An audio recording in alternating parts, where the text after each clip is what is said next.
आज हम लोग देख रहे हैं हिंदी टीजीटी 2021 में संपन्न हुई परीक्षा का हाल प्रश्न पत्र। विलोम की दृष्टि से असंगत युग्म, विलोम की दृष्टि से असंगत युग्म होगा अर्वाचीन नवीन। इसका उत्तर डी होगा। इसका उत्तर डी होगा, जबकि आयोग द्वारा जारी अंतिम उत्तर में इसे फाल्स माना गया है। विश्लेषण में देख लेते हैं शब्द। सही विलोम अज्ञ विज्ञ प्रज्ञ होगा, अद्यतन पुरातन अनाद्यतन पूर्वतन होगा, अजय का विजय होगा, आर्वचन का प्राचीन होगा। इसमें आर्वचन का नवीन दिया है। लौट कर आया हुआ के लिए प्रयुक्त उपयुक्त एक शब्द होगा, उपयुक्त एक शब्द होगा, इसमें ऑप्शन डी होगा। आगत तथागत विगत नहीं होगा, जबकि होगा प्रत्यागत। लौट कर आया हुआ, जो कहीं जाकर लौट आया हो उसे प्रत्यागत कहते हैं। जो आया हुआ हो आगत कहते हैं, जो बीता हुआ हो उसे विगत कहते हैं। वह जो जैसा आया था वैसा ही चला गया तथागत कहते हैं। कुलकसा, कुलकसा किसका पर्यायवाची है? कुलकसा जो है वो नदी की पर्यायवाची है। कुलकसा नदी की पर्यायवाची है। नदी की पर्यायवाची में देख लेते हैं कुलकसा सरिता, तरंगड़ी, अपवा, तटनी, सरितरंग, नौका, नाव, तरड़ी, तरी। जबकि बिजली की पर्यायवाची देखते हैं विद्युत, तड़ित, चंचला, चपला, दामिनी, रात्रि का देखते हैं निशा, शर्वरी, रजनी, रात, रैना, विभावरी। अगला प्रश्न देख रहे हैं।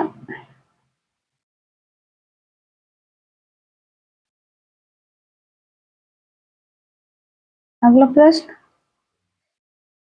देख रहा है कि बीड़ा पाड़ में कौन सा समास है। पूछ रहा है कि बीड़ा पाड़ में कौन सा समास है, तो बीड़ा पाड़ में बहुब्रीहि समास है। बीड़ा है पाड़ में जिसके, अर्थात वह बीड़ा पाड़ शब्द में बहुब्रीहि समास पाया जाता है जिस समास में कोई पद प्रधान न होकर किसी अन्य पद की प्रधानता होती है।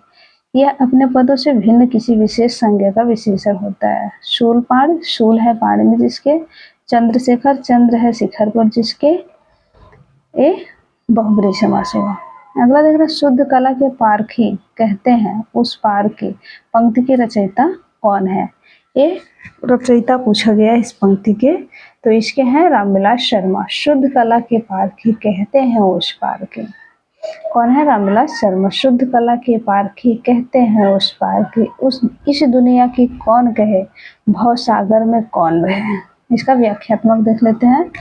यह काव्य पंक्तियां प्रसिद्ध मार्क्सवादी कवि एवं आलोचक रामविलास शर्मा की है, जिसका प्रथम प्रकाशन हंस पत्रिका में हुआ था। बाद में अज्ञे ने इसे तार सप्तक में शामिल किया। इसका वर्णन रामविलास शर्मा द्वारा लिखित आलोचनात्मक ग्रंथ रूप तरंग और प्रगतिशील कविता की वैचारिक पृष्ठभूमि 1990 में वर्णित है। यह पंक्ति उनकी कविता सत्यम शिवम सुंदरम से ली गई है। निम्न में से वर्तनी की दृष्टि से शुद्ध शब्द कौन सा है, तो शुद्ध शब्द है आभ्यंतरिक, अभ्यंतरिक, अभ्यंतरिक, अभ्यानंतरिक। इसमें से अभ्यंतरिक है। अभ्यंतरिक वर्तनी की दृष्टि से शुद्ध शब्द है, जबकि अन्य विकल्प गलत है। लीक पर वे चले जिनके चरण दुर्बल और हारे हैं, हमें तो जो हमारी यात्रा से बने हैं, ऐसे अनिर्मित पंथ प्यारे हैं। इन पंक्ति के सृजयिता यानी कि लिखित रचयिता कौन है, तो इस पंक्ति के रचयिता हैं भवानी प्रसाद मिश्र। व्याख्यात्मक में देख रहे उपयुक्त पंक्ति के कवि प्रमुख प्रयोगवादी। भवानी प्रसाद मिश्र कैसे कवि हैं? एक प्रयोगवादी कवि हैं तथा तृतीय तार सप्तक के कवि हैं। रघुवीर सहाय है कविता का शीर्षक लीक पर वे चले। इस कविता के माध्यम से कवि यह कहना चाहते हैं कि किसी के पीछे पीछे वे चले जाओ। अगला पूछा गया प्रश्न हम लोग देखते हैं कमजोर। इसका जो निर्णय देख लेते हैं। कमजोर हो, दुर्बल हो या फिर जो हारे हुए होते हैं वही किसी का अनुकरण करते हैं, बल्कि नवीन मार्ग के निर्माण के लिए प्रोत्साहित करते हैं। रघुवीर सहाय के प्रमुख काव्य संग्रह निम्नलिखित है। सीढ़ियों पर धूप में 1960 में इसका प्रकाशन हुआ था। आत्महत्या के विरुद्ध 1967 में। हंसो हंसो जल्दी हंसो 1975 में। लोग भूल गए 1982 में। कुछ बातें कुछ चिट्ठियाँ, कुछ पते कुछ चिट्ठियाँ 1989 एक समय था। पार्श्वनाथ चरित के लेखक हैं। इसमें पूछा गया कि पार्श्वनाथ चरित के लेखक कौन है, तो यह है वादिराज। वादिराज पार्श्वनाथ चरित के लेखक वादिराज हैं। वादिराज एक प्रसिद्ध जैन कवि हैं जिसका समय 10वीं शताब्दी माना जाता है। यशोधरा चरित्र, न्याय विनिश्चय, विवरण, एक ही भाव, काकुत्थ चरित्र, प्रामाण्य ज्ञान आदि इनकी प्रमुख रचनाएं हैं। आचार्य सार चंद्रप्रभा चरित्र आचार्य विरंदी की रचना है। जहाँ वक्रता सर्प की चाल में थी, प्रजा में नहीं थी, न भोपाल में थी। उपयुक्त पंक्तियां किस अलंकार के उदाहरण है? तो ये पंक्ति जो है वह परिसंख्या अलंकार का उदाहरण है। जहाँ वक्रता सर्प के चाल में थी, प्रज्ञा में नहीं थी, न भोपाल में थी। उपयुक्त पंक्ति में परिसंख्या अलंकार है।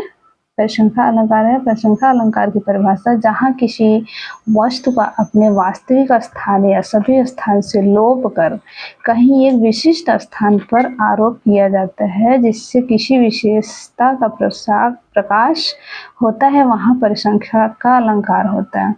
उदाहरण में देख रहे हैं, दंड जतिन कर भेद नर्तक नृत्य समाज, जीता मन सुनी रामचंद्र के राज। अगला प्रश्न देख रहे हैं, जह राधा अनंत उदित, निश बासर आनंद, तह कहाँ अरविंद है, कहाँ बापुरो चंद। पंक्ति में कौन सा अलंकार है?